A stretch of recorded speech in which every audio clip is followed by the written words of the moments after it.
예배 속에 은혜 받고 하나님 계획도 알아지게 하셔서 하나님의 살아계심을 고백하고 나는 존귀한 인생을 알고 나의 인생은 전도지가 되게 하옵소서. 아멘. 말씀 전하시는 주님에게 성령 충만 주셔서 오늘도 우리에게 살아있는 복음의 말씀이 증거되게 하옵소서. 아멘. 이 시간 말씀에 집중하지 못하게 하는 사단은 예수 그리스도의 이름으로 떠나가고 은혜 충만한 시간 되게 하옵소서. 아멘. 우리를 권하신 예수 그리스도의 이름으로 기도합니다.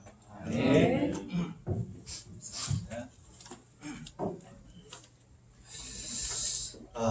우리 옆에 있는 분들과 한번 인사 나누겠습니다. 고맙습니다. 고맙습니다. 감사합니다. 감사합니다. 주님 안에서 사랑합니다. 오늘은 원래 7과거든요. 근데 6과 보겠습니다. 제가 지난주에 생각을 해보니까 에베소서 1장 3절 성경만 읽어놓고 성도의 7가지 축복을 설명을 안 드리고 넘어갔더라고요. 물론 성령께서 이번 주 하라고 그런 걸 수도 있지만 아무튼 그래서 오늘 다시 한번 6과 말씀을 보도록 하겠습니다. 에베소서 1장 3절입니다. 에베소서는 신약성경에 있죠. 에베소서 1장 3절의 말씀 같이 보겠습니다. 제가 가진 성경으로 신약성경 310페이지고요. 어디 있는지 잘 모르시겠는 분은 손을 들어 표해 주시면 저희가 가서 찾아드리겠습니다. 에베소서 1장 3절 말씀.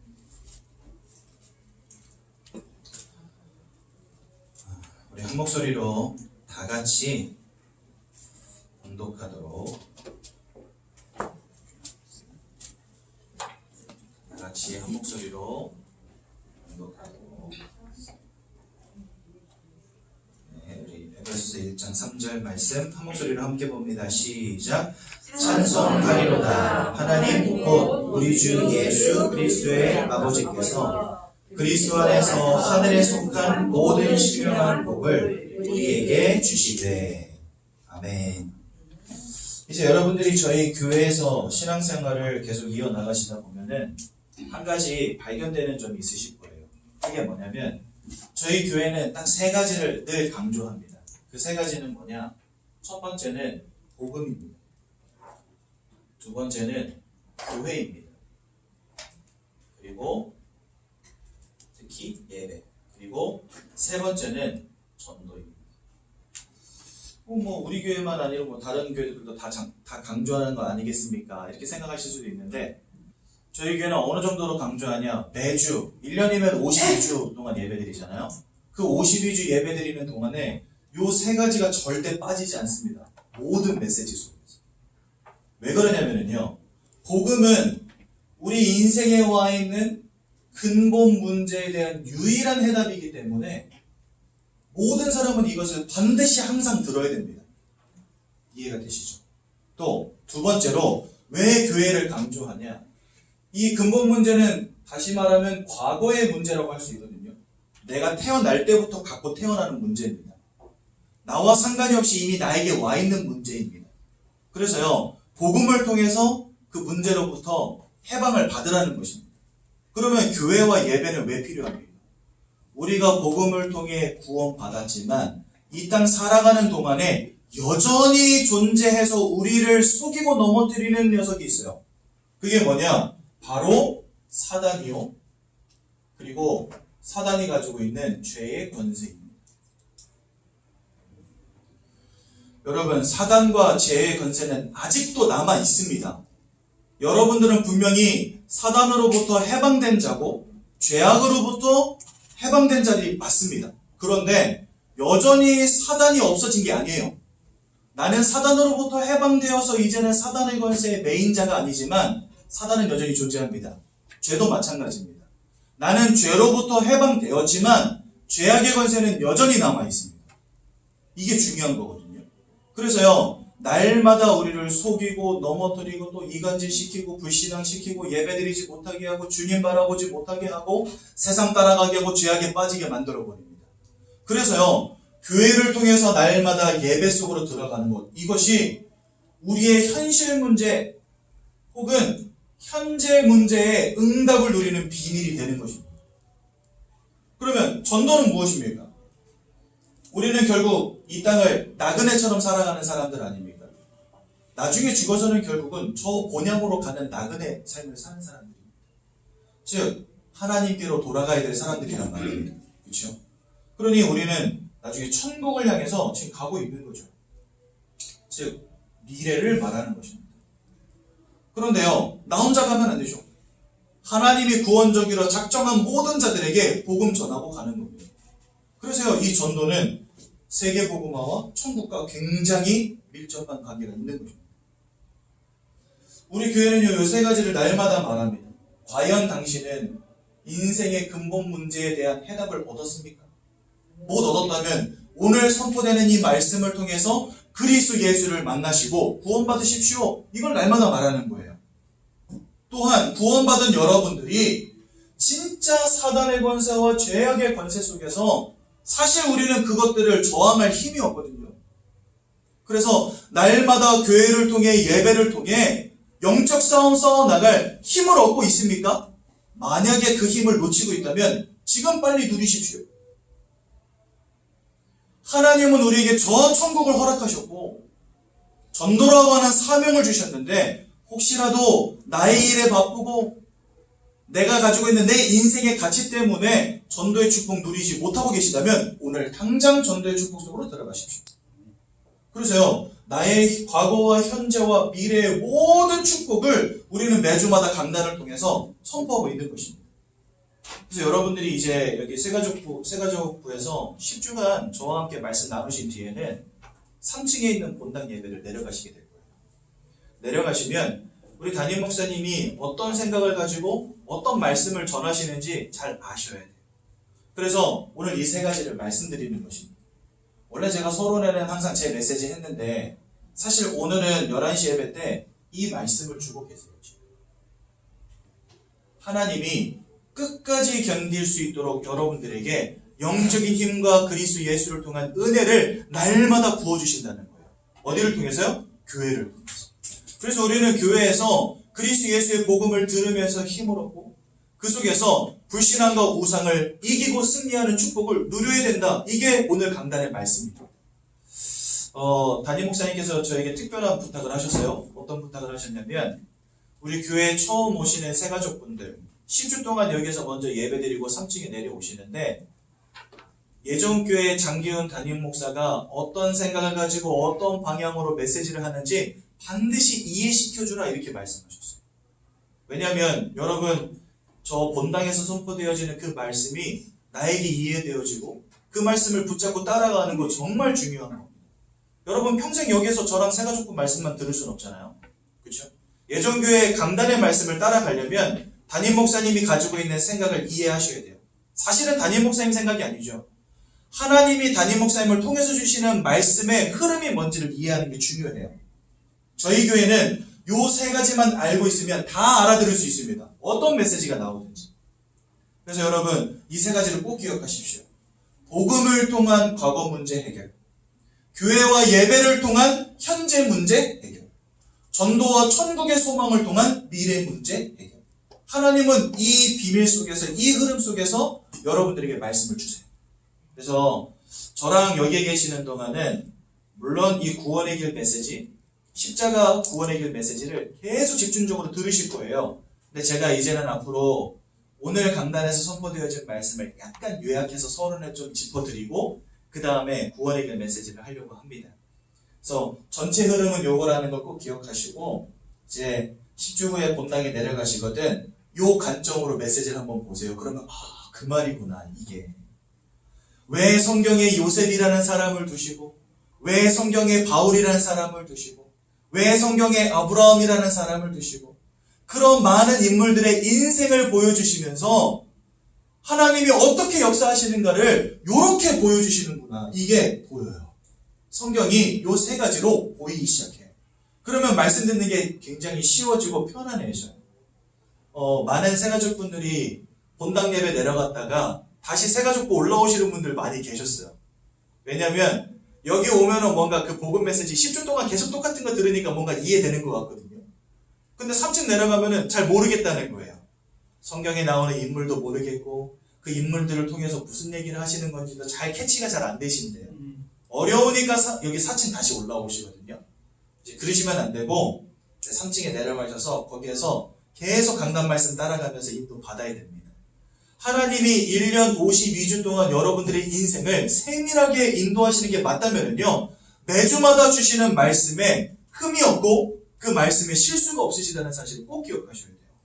그러면 매주마다 선포되어지는 그 말씀이 나의 인생을 이끌어가는 메시지가 되는 거예요.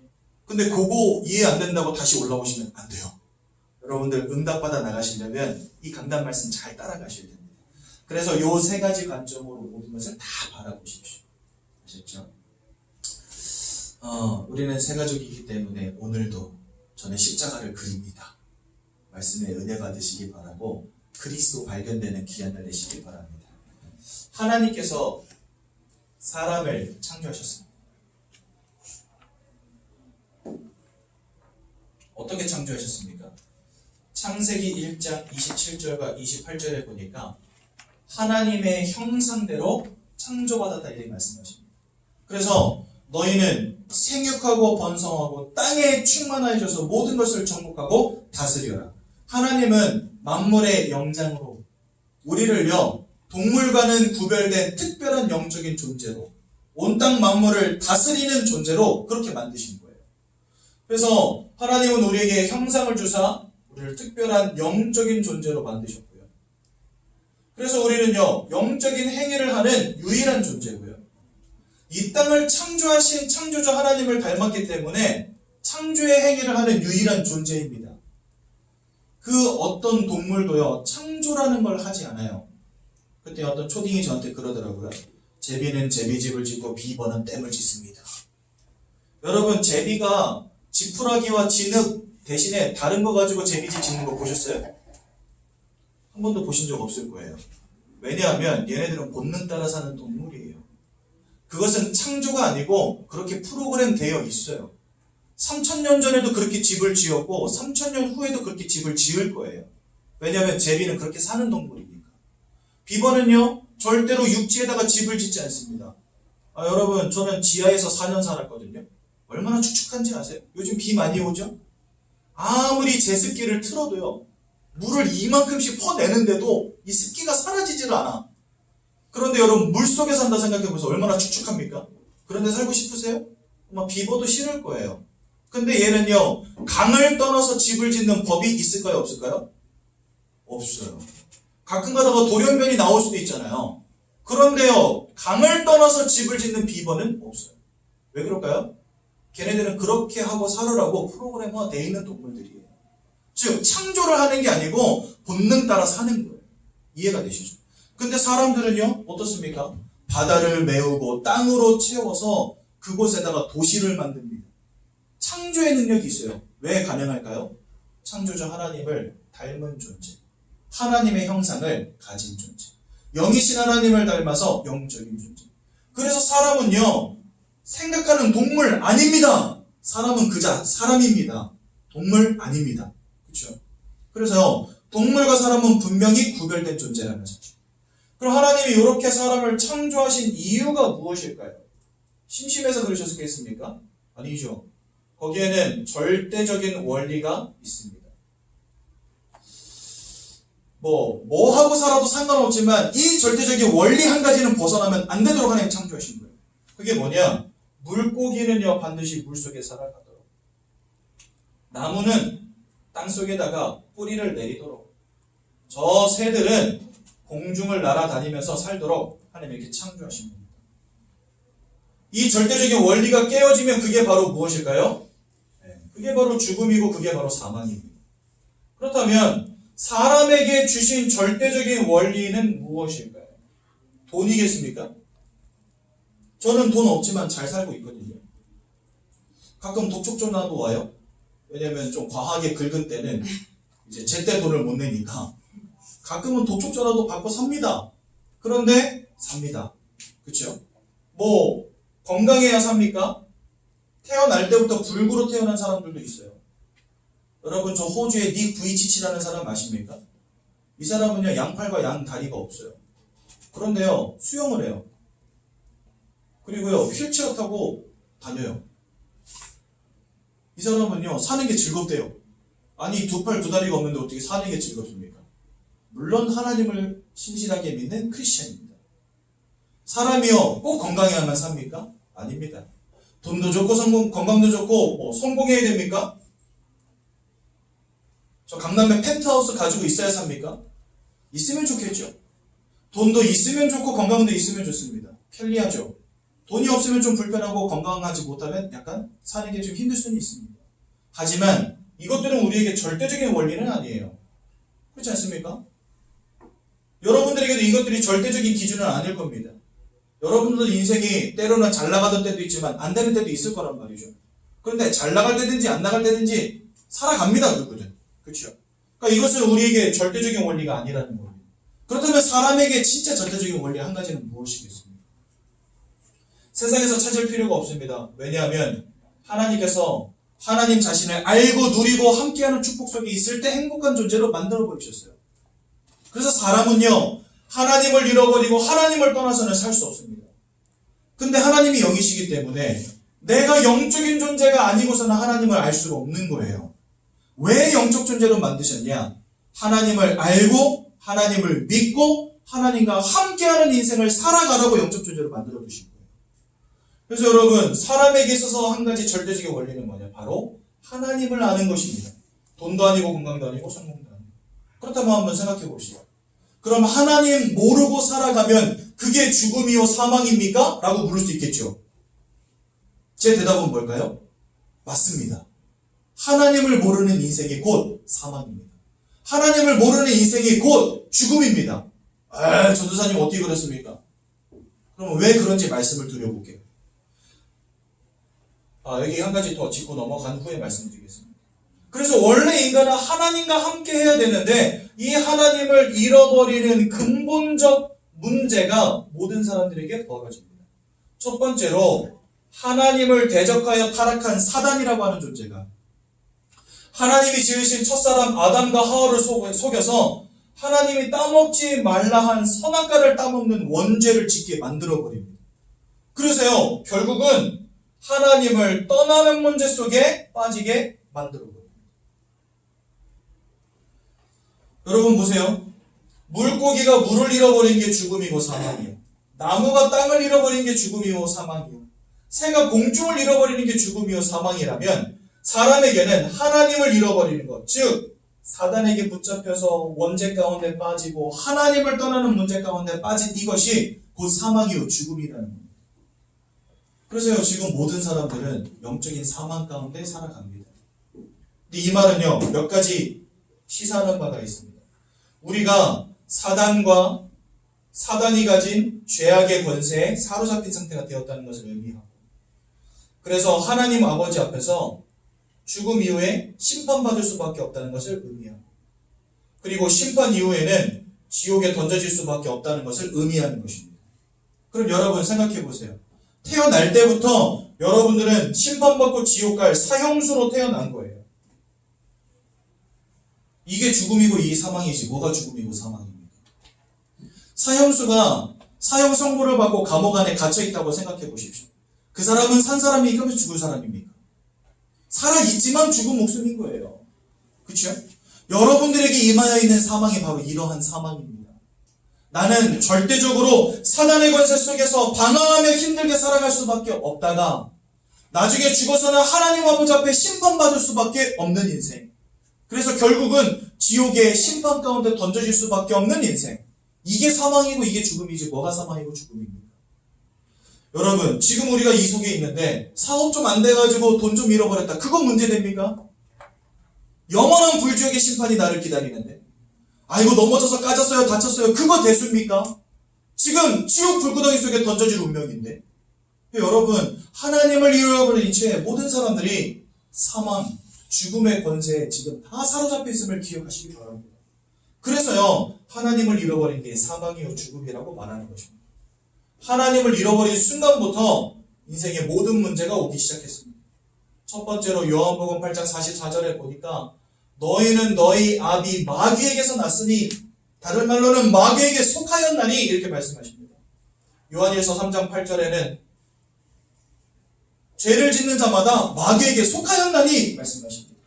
즉 우리 인생은요, 하나님을 잃어버린 순간부터 사단 마귀에게 속한 자가 된 것입니다. 그래서요, 사단에게 노예되어버리고 속국되어버리고 포로되어버린 것입니다.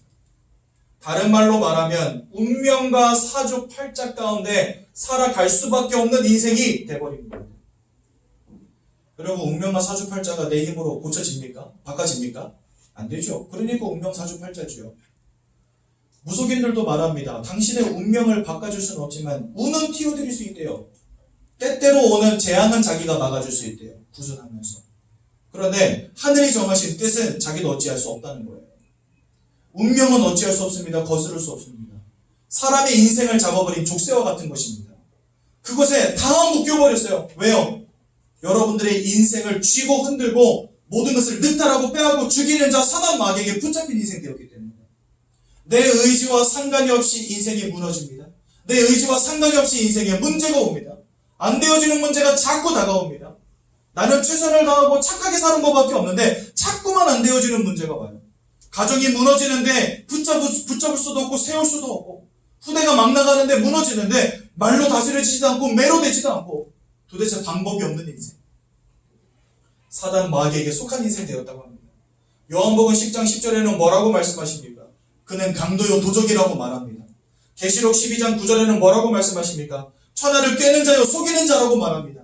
이런 녀석이 우리 인생 가운데 주인 되어서 여러분들을 붙잡고 있으니 내가 행복할 수 있겠습니까, 여러분? 만족할 수 있겠습니까?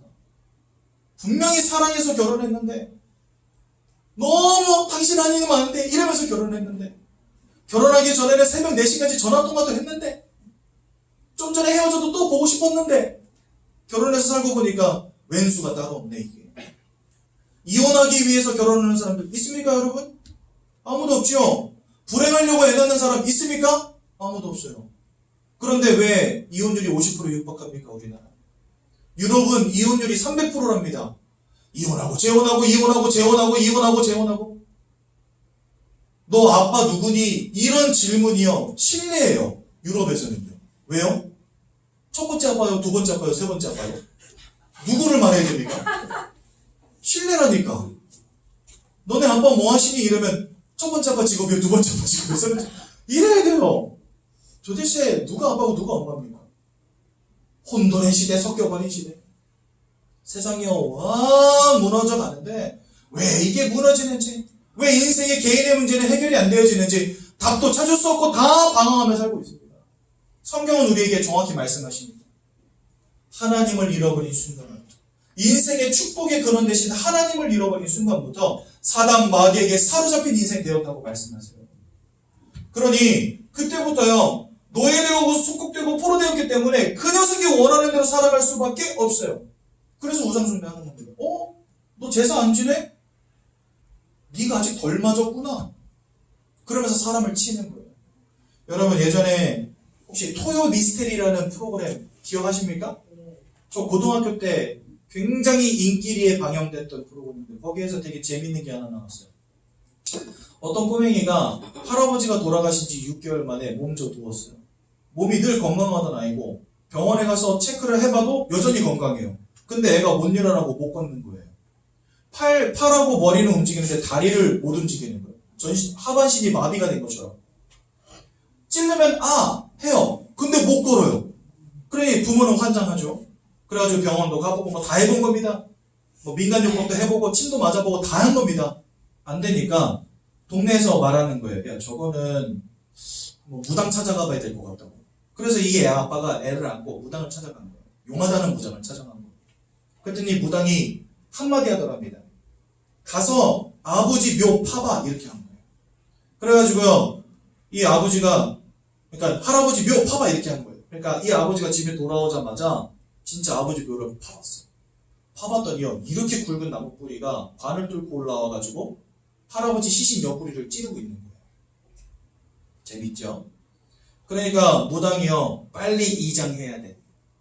볕 잘 드는 좋은 땅 구해가지고 그쪽으로 이장하라는 거예요. 그래가지고 그 즉시로 아버지 관을 꺼내가지고 이장을 한 겁니다. 애가 일어날게요? 안 일어날게요? 일어났을 것 같아요? 안 일어났을 것 같아요? 벌떡 일어났습니다. 할렐루야. 여러분 이제 애가 못 걸으면 다 이장하십시오. 그때부터 이 아버지는요, 무슨 일만 터지면 어디로 가요? 무당에게 쪼르륵 달려가요. 근데 여러분, 고린도전서 10장 20절에 귀신과 교제하는 것은, 제사하는 것은 귀신과 교제하는 것입니다. 이게 귀신과 교제하는 것인지를 알지 못하는 거예요, 사람들이. 와, 문제 해결됐다 하면서 뭐 주르륵 따라가요. 암을 낫게 해주잖아요? 자기 심장이라도 꺼낼 거예요, 아마. 자기 아들 낫게 해준다 하면은요, 귀신을 받는 시대입니다. 사람들이요, 어쩔 수 없이 귀신 받는다고 하지만, 그거 하면 아들 낫게 해준다니까, 귀신을 몸에다 받는다니까요. 그게 무속인이잖아요. 귀신과 교제하는 것입니다. 그런데 그 귀신은 누굽니까? 바로 사단을 따르는 졸기들이요. 거짓말장이요, 이간질장이요, 강도요, 도적이요, 모든 것을 빼앗고 죽이는 자요, 천하를 꿰는 자요, 그런 자와 교제한다 생각해보십시오. 가정이 노덜노덜해질 수밖에 없고 후대가 무너질 수밖에 없는 거예요. 여러분, 이 우상숭배 자꾸 하게 만듭니다. 어쭈 너 안 해? 아들을 쳐버려요. 어쭈 너 제사 안 해? 아버지를 쳐버려요. 어쭈 너 제사 안 해? 돈을 빼앗아가버려요. 그러면서 결국은 뭐 하게 만듭니까? 우상에 매이게 만들어버립니다. 이게 결국은 무엇으로 연결되죠? 그렇게 귀신 섬기다가, 그렇게 열심히 제사 지내다가, 그렇게 열심히 뭔가를 섬기고 빌고 절하다가 드리다가, 여러분 그것 자체도 나쁜 것이지만 그거보다 더 큰 문제는 뭔지 아십니까? 인생 그러고 살다가 복음 알지 못하고 하나님 모르면 어떻게 되는 거예요? 결국 일로 가는 거예요. 결국 일로. 사단의 목적은 뭐냐? 하나라도 더 지옥으로 끌고 들어가는 겁니다. 이거를 이해하셔야 돼요. 그런데 사단은요, 문제를 주고 그 문제 가운데 굿하고 제사하고 뭐 했더니 낫게 해버려. 그러면 이 사람은 평생 하나님 모르고 사는 겁니다. 그래서요, 사람들로 하여금 자꾸 이거 하게 만들어요. 빌게 만들어요. 뭔가 문제를 주고 그 문제를 빌면서 해결하게 만들어버려요. 왜 그럴까요? 그래야 거기에 더 심취하고 매이게 되니까. 그래서요, 사단에게 노예되고 소국되었기 때문에 사람들이 우상숭배 안 할 수 없는 거예요. 제가 오늘 아침에 예배 끝나고 사무실에서 잠깐 커피 한잔 하고 있는데 사무실에서 간사 보시는 집사님 한 분이 그런 얘기 하시더라고요. 예전에 자기가 애 낳고 맘카페 이런 데 등록했대요. 그랬더니 요즘 애 낳는 그런 신혼 엄마들은 대략 나이가 20대 중반, 30대 초반 이럴 거 아닙니까? 근데 이 엄마들이 맘카페에서 무슨 대화를 하고 있냐? 우리 집이 잘 안 나가는데 가위 달면 된다는데 문짝에다가 가위 어떻게 달아야 돼요? 이런 질문의 글을 올리면은요, 그 밑에다가 답글이요 수십 개가 달린대요.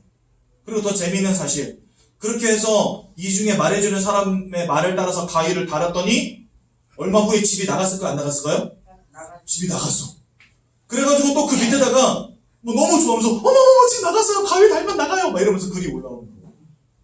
옛 어른들이 그렇게 했다면 내가 좀 이해하겠는데 요즘 젊은 층이 그렇게 한다는 거예요. 누가 가르치지 않아도 우상숭배합니다. 누가 가르치지 않아도 미신 따라갑니다. 노예되고 소국되고 포로 되었어요. 뭔가 하다가 문제가 해결이 안 되잖아요? 그럼 저 같은 경우는 집이 안 나가면, 집을 좀 더 깨끗하게 청소해볼까? 뭐 이런 생각도 해보고 하겠죠. 안 나가면 뭐 나갈 때가 있겠지 하겠죠. 그런데 사람들은요, 뭔가 안 된다. 그러면 그때부터 뭘 생각하냐? 내가 뭔가 해야 되나 보다. 굿이라도 한번 할까? 부적이라도 한번 갖다 붙일까? 누가 시키지 않고 가르치지도 않았는데 따라갑니다. 왜요? 노예되고 소국되고 포로 됐어요.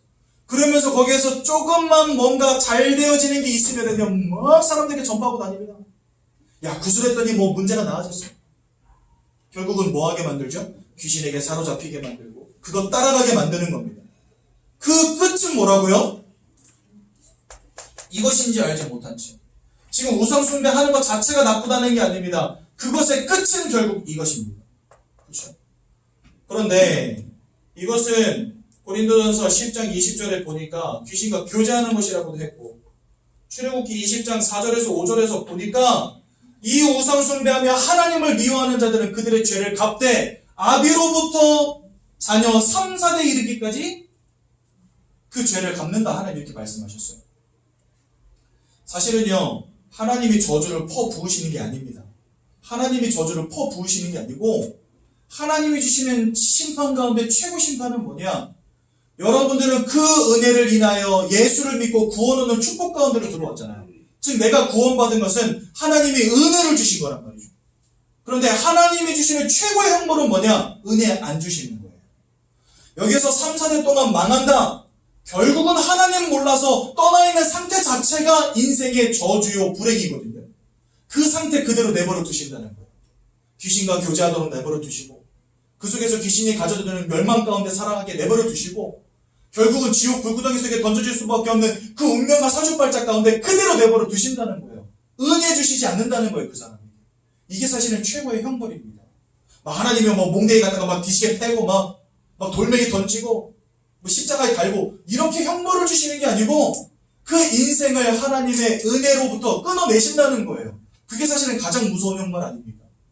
우리도 하나님 은혜 없으면 지옥 불구덩이 속에 던져질 수밖에 없는 인생인데 하나님의 은혜로 말미암아 구원받았잖아요. 그러니 하나님이 은혜 주시는 것보다 축복이 없고 하나님의 은혜를 거두시는 것보다 무서운 게 없는 거예요. 이 사람들은 왜 3, 4대가 저주받고 멸망받냐? 하나님의 은혜를 주시지 않는 겁니다. 그 인생 가운데. 그러니 우상 숭배는요 절대적으로 무너질 수밖에 없는 멸망으로 가는 길이라는 거 꼭 기억하셔야 돼요. 근데 사단은 이거 하게 만듭니다. 왜요? 사로잡았거든요. 여러분들의 인생을. 이유도 모르고 목적도 모른 채 지금까지 우리 이거 해온 거예요. 내가 멸망하는지도 모른 채 이 끝이 뭔지도 모르는데 이러고 산 거예요. 그러니 여러분 아무리 해도 안 되어지죠. 열심을 내도 안 되어지죠. 최선을 다해도 안 되어지죠. 그러니 그 마음과 생각이 온전할 수 있겠습니까? 생각이 다 무너지고 두려움으로 살아가고 우울함으로 살아가고 슬픔에 사로잡히고 근심에 사로잡히고 걱정에 사로잡히고 인생이 살 수가 없는 거예요. 그러니까 약을 먹지 않으면 잠을 자지 못하고 약을 먹지 않으면 분노를 조절하지 못하고 뭐가 보이기 시작하고 들리기 시작하고 자꾸만 내 힘으로 안 되어지는 문제가 오는 겁니다. 그래서 빌립보서 4장 6절에서 7절에 보니까 모든 지각이 뛰어난 하나님의 평강이 우리의 마음을 지켜주셔야 된다 이렇게 말씀하세요. 그런데 우리의 마음을 지키시는 하나님을 잃어버렸으니 마음과 생각이 온전하겠습니까? 다 무너질 수밖에 없는 인생. 우리의 영혼이 무너지고 우리의 마음과 생각이 무너지는데 육신과 삶이 온전할 수 있겠습니까? 그런 인간인지 모르고 결혼했는데 이 인간이 밤마다 술만 마시고 술만 마시면 그것으로 괜찮은데 술만 마시면 패기 시작하네. 어떻게 해야 되지? 그 속에 나도 모르게 가지고 있는 인생의 영적인 문제들이요 막 드러나는데 그것 때문에 갈등하고 싸우다 보면요 같이 살 수가 없는 거예요. 삶이 무너지는 거예요.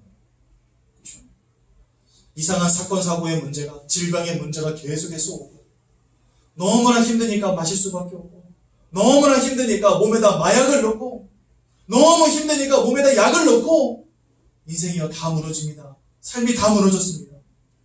어딘가에 정착하지 못하고 여기서 3개월 저기서 3개월 직장에서 끝까지 진득하게 다니지도 못하고 연막살이 끼어서 자꾸 돌아다닐 수밖에 없는 인생.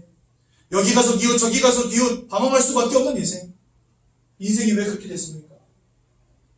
인생의 근본적인 축복 되시는 하나님 잃어버리니까 결국 다 무너질 수밖에 없는 거죠.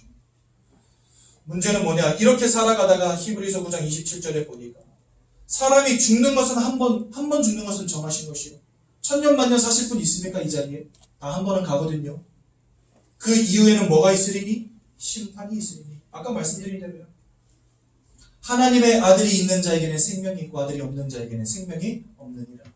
이것을 너에게 쓰는 것은 너희에게 그리스도 예수를 통한 영생이 있음을 알게 하려 함이니라. 하나님을 아는 자 영생 가운데 천국으로 들어가는 것이요. 하나님을 모르는 자 심판 가운데 지옥으로 들어가는 겁니다. 더 큰 문제는 여러분들의 후대도 여기에서 자유로울 수 없다는 사실. 모든 사람이 죄를 범하였고 하나님의 영광에 이르지 못하게 되었다. 의인은 없나니 하나도 없느니라. 다 죄인이란 말입니다. 그 말은 여러분들의 후대도 사단에게 속해버린 이 운명과 사주팔자에서 자유로울 수 없다는 사실입니다. 그러니 여러분 이게 죽음이고 이게 사망이지 뭐가 죽음이고 뭐가 사망입니까? 사업이 좀 안 되셨습니까? 돈은 다시 벌면 돼요. 건강이 좀 안 좋으십니까? 식단 조절하시면서 운동하시면서 약도 먹고 하면 건강해져요. 그죠? 그런데 이 반드시 여러분들에게 임할 수밖에 없는 영적인 저주와 심판과 재앙은 어쩌실 거냐 말이죠. 여러분들에게 임하여 있는 진짜 문제가 무엇입니까? 지금 내가 빨리 예수 이름으로 해결하지 않으면 안 되는 진짜 문제가 무엇입니까? 이거 발견돼야 돼요. 근데 세상은 이거 모르거든요.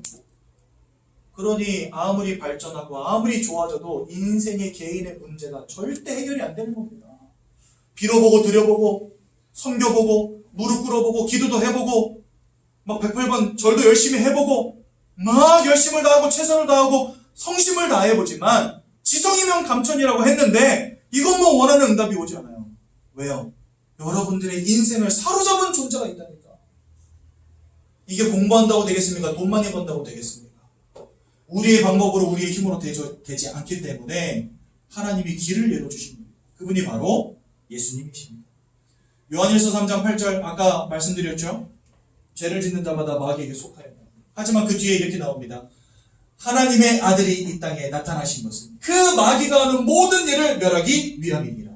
즉 예수는 참 왕으로 이 땅에 오셔서 사단의 권세를 깨뜨리신 유일한 구원자가 되십니다. 사단은 운명과 사주팔자로 우리 인생을 사로잡았지만 예수는 십자가의 보혈의 피로 여러분들을 사로잡은 사단의 권세를 끝내버리셨습니다.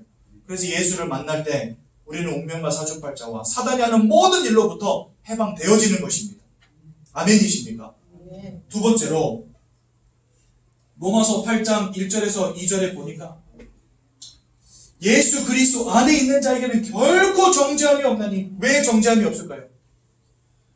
요한복음 1장 29절에 보니까 세상 죄를 지고 가는 하나님의 어린 양으로 오신 이가 바로 예수님이십니다. 여러분들과 저의 모든 죄를 예수님이 다 감당하셨어요. 그리고 십자가에서 그 주님이 피 흘리고 죽어주셨어요. 그래서 이제 더 이상 여러분들은 주님 안에서만 결코 정죄함이 없는 인생이 된 겁니다. 그러면서 더 구체적으로 뭐라고 말씀하셨냐? 죄와 사망의 법에 묶여있던 너희를, 여러분 단순히 내가 죄를 지었다 이게 문제가 아니에요. 죄를 제대로 이해하실 필요가 있습니다. 아이고 나 죄 지었네 이게 문제가 아니에요. 문제는 뭐냐? 죄악의 권세에 사로잡힌 자들은 지옥으로 가는 겁니다. 근데 하나님이 그 죄의 법으로부터 그 죄의 권세로부터 여러분들을 해방하셨어요. 죄라고 하는 실체는 여전히 존재합니다. 사단이 가진 권세입니다. 죄의 권세. 사단은 이 죄의 권세를 가지고 여러분들을 자꾸만 죄 짓게 만들어요. 그래서 때로는 우리가 죄를 지을 수도 있습니다. 하지만 여러분들은 심판받고 지옥 불구덩이 속에 던져질 수밖에 없는 죄악의 권세에 붙잡힌 사람이 더 이상 아니라는 거예요. 죄를 안 짓는 사람 되었다는 게 아니고 나를 죄악이 사로잡을 수 없는 존재가 되었다는 거예요. 이거를 정확히 이해하셔야 돼요. 사람들은 이거 죄 지었네 이거에 집중하거든요. 아니에요. 여러분들을 또 죄짓게 만드는 죄악의 권세를 예수 이름으로 꺾어야 돼요. 이게 우리가 할 회개입니다. 저도요 연약합니다. 저 이제 조만간 목사 되지만 그런들 저라고 죄 안 짓고 살겠습니까? 저 죄 안 지으려고 몸부림치면서 예수의 은혜 날마다 구합니다. 하지만 나도 모르게 죄 지을 때 있어요. 아이고 나 또 죄 지었네 이게 아닙니다. 하나님 나를 속이고 또 죄짓게 만드는 저 죄악의 권세로부터 나를 지켜주시기옵소서. 은혜 베풀어 주옵소서. 기도하고 또 주님 바라보는 게 중요한 거예요. 여러분들은 이제 이 죄와 상관없는 인생입니다. 예수 그리스도를 통하여 내가 너를 의롭다 칭하였다 말씀하십니다. 우리는요 의로운 사람들입니다. 여전히 죄악 가운데 있지만 하나님이 나를 의롭다라고 인정해 주셨어요. 그걸로 끝. 그래서 여러분 예수님은 여러분들을 죄와 사망의 법에서 주님 그리스도 예수 안에 있는 생명의 성령의 법으로 옮겨진 그런 하나님의 자녀가 된 겁니다. 그래서 예수는 여러분들을 죄로부터 구원한 참 제사장 되시는 것입니다. 세 번째로 요한복음 14장 6절에 뭐라고 되어 있습니까? 내가 곧 길이요 진리요 생명이니 나로 말미암지 않고는 아버지께로 올 자가 없느니라. 즉 예수 그리스도를 통하지 않고서는 우리는 하나님께로 갈 수가 없는 것입니다.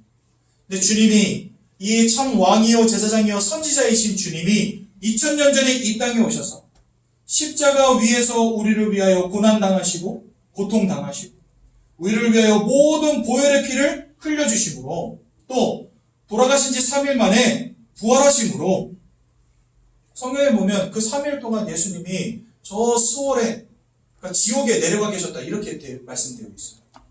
주님이 지옥에 3일 동안 내려가셨다고. 왜 그랬을까요? 우리가 감당해야 될 형벌까지도 감당하고 올라오신 거예요. 주님은 나를 위하여 죽으셨고 우리의 지옥의 형벌을 3일간 감당하셨고 사망을 이기신 증거로 부활하신 것입니다. 그렇죠? 부활하신 것입니다. 그래서 우리는 이 예수를 우리의 과거와 현재와 미래의 모든 문제를 완전히 단번에 영원히 십자가에 의해서 해결하신 주 예수를 뭐라고 부릅니까? 그리스도라고 부르는 겁니다. 그래서 여러분, 예수는 그리스도십니다. 그 주님을 만나는 것, 그 주님을 영접하는 것, 그것이 내가 하나님 자녀 되는 길이요 모든 죄악의 권세로부터 해방받는 길이요 운명과